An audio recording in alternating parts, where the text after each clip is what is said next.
To the nobility! At last we have an emperor who is young and virile. To the new emperor! Pada zamannya Romawi menjadi panutan peradaban dunia. Bangsa Romawi mengistilahkan imperiumnya sebagai tempat bertenggernya nilai-nilai, kekaisaran dan harga diri yang tunduk kepada hukum. Namun demikian, tentu saja definisi nilai-nilai dan harga diri pada masa itu berbeda dengan pengertian pada masa kini. Khususnya untuk seorang ayah, peraturan-peraturan aneh ini cukup menguntungkan bagi seorang ayah. Beberapa aturan yang amat dibanggakan bangsa Romawi cukup janggal dan beberapa lagi jelas-jelas tidak masuk di akal. Di video kali ini kita akan membahas 3 peraturan paling aneh yang diberlakukan pada masa Romawi kuno, khususnya untuk seorang ayah.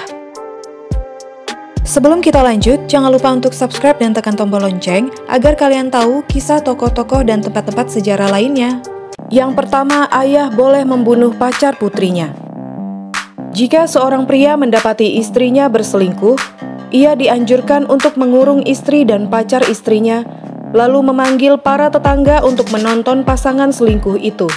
Suami memiliki waktu 20 jam untuk memanggil sebanyak mungkin tetangga dan mengundang mereka untuk memeriksa pria yang sudah tidur dengan istrinya. Suami memiliki 3 hari untuk membuat pernyataan umum yang menjelaskan tempat ia memergoki istrinya, pacar selingkuhan istrinya, dan beberapa kisah seru seputar perselingkuhan. Suami itu juga diwajibkan untuk menceraikan istrinya atau suami itu sendiri bisa dituduh menjadi mucikari. Ia boleh membunuh selingkuhan istrinya jika pria itu adalah seorang budak atau pekerja seks komersial. Tetapi jika pria selingkuhan istrinya adalah seorang warga negara Romawi, maka suami bisa membicarakan dengan ayah mertua. Kaum ayah Romawi boleh secara legal membunuh selingkuhan putrinya, tak peduli betapa indah toga yang dipakai selingkuhan itu ataupun jabatan yang tinggi. Sebaliknya, jika seorang wanita memergoki suaminya berselingkuh, ia tidak boleh membunuh selingkuhan suaminya ataupun melakukan tindak kejahatan lain. Secara hukum, istri hanya boleh menangis. Yang kedua, ayah hanya boleh 3 kali menjual putranya sebagai budak. Kaum ayah pada masa itu memiliki hak legal untuk menjual anak-anak mereka secara temporer. Penjualan dilakukan melalui perjanjian dengan pembeli, lalu putranya menjadi milik pembeli. Sebagai bagian dari tawar-menawar, pembeli diharapkan mengembalikan anak itu ke ayahnya setelah masa kerja berakhir. Siapapun yang lebih dari 3 kali menjual anak mereka sebagai budak akan dipandang tidak layak sebagai seorang ayah. Anak itu harus menyelesaikan sesi ketiga perbudakan seturut dengan perjanjian, tetapi setelah itu harus diambil dari orang tuanya.